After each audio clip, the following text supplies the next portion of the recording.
বাংলাদেশত দীপু চন্দ্ৰ দাসৰ বৰ্বক আৰু পৈশাচিক গণহত্যাক গৰিহণা দিছোঁ। এই হত্যা নিশ্চিতভাৱে ভাৰতবৰ্ষই ৰাষ্ট্ৰসংঘৰ মজিয়াত উত্থাপন কৰিব লাগিব। বাংলাদেশত সংখ্যালঘু হিন্দুৰ ওপৰত চলোৱা নিৰ্যাতন পৃথিৱীৰ সন্মুখত দাঙি ধৰাৰ দায়িত্ব ভাৰতৰ। কেন্দ্ৰৰ বিজেপি চৰকাৰে তেওঁলোকৰ কাৰ্যভাৰৰ সময়ত ভাৰতক কূটনৈতিকভাৱে বিশ্বগুৰু হিচাপে স্থাপন কৰা বুলি প্ৰায়ে দোহাৰি থাকে। আমি যে সঁচাকৈ বিশ্বগুৰু সেয়া এতিয়া প্ৰমাণ কৰিবৰ সময় হ'ল।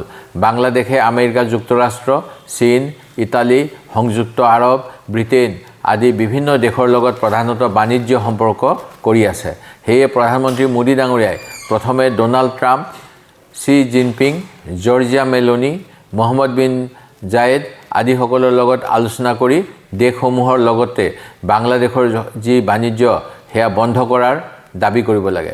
যিহেতু প্ৰধানমন্ত্ৰী মোদী ডাঙৰীয়াই এওঁলোকৰ লগত মধুৰ সম্পৰ্ক ৰক্ষা কৰি আহিছে আৰু প্ৰায়ে এই দেশসমূহ ভ্ৰমণ কৰে, তেখেতৰ বাবে এই কাম কেতিয়াও কঠিন নহয়।